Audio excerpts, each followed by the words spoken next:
Friends, இன்றைக்கி ஆப்பம் மாவு எப்படி செய்கிறதுன்னு பார்க்கலாம். ஃபஸ்ட்டு ஒரு படி பச்சரிசி எடுத்திருக்கேன். இந்த பச்சரிசிக்கு தேவையான உளுந்து நான் சேர்க்க போகிறேன்.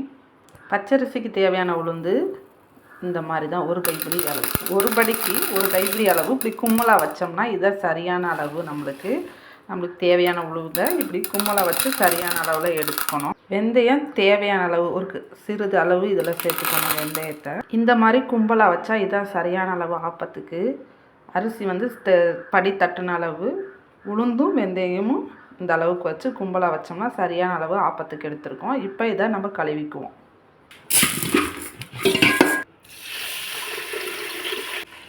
இதை நல்லா களைஞ்சிக்குவோம். களைஞ்சி 2 மணி நேரம் ஊற வச்சதுக்கப்புறம் அரைப்போம்.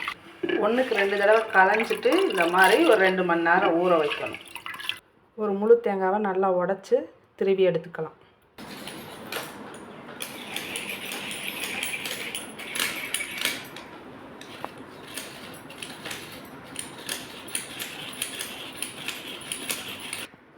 ஒரு நாளைக்கு முன்னாடி ஆக்குனா சோத்தை புழிஞ்சு எடுத்துக்கலாம்.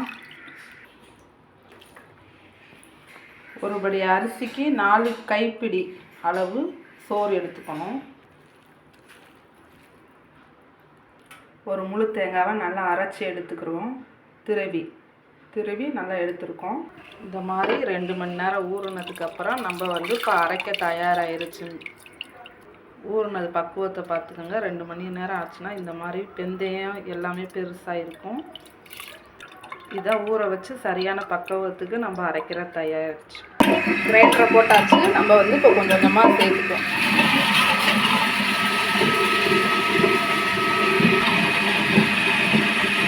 இந்த மாதிரி கொஞ்சம் கொஞ்சமாக சேர்க்கணும். அரிசி நல்லா அரையணும். இந்த மாதிரி அரைக்கிறப்ப நம்ம முழு தேங்காய் திருவி வச்சுருக்கோம்ல, அதை போட்டுரும். கொஞ்சம் கொஞ்சமாக சேர்க்கணும். கொஞ்சம் தண்ணி ஊற்றி அரைக்கணும். இப்படி தண்ணி ஊற்றி அரைக்கும்போது நல்லா சாஃப்டாக மாவு வரும். அரிசி சைடில் இருக்காமல் இருக்கிறதுக்கு இந்த மாதிரி அடிக்கொராட்டை செஞ்சு விடணும். இப்படி செஞ்சு விடும்போது சரிசமமாக எல்லா அரிசியும் எல்லாமே தேங்காய் எல்லாமே சரியாக அரைச்சி வெளியே வரும். இந்த மாதிரி மாவு குத்தி வரும்போது மேலே ஏறும். அதை நம்ம கையில் தண்ணி பற்றி தண்ணி இப்படி இது பண்ணிவிட்டு அதை சுத்தமாக இப்படி எடுக்கலாம்.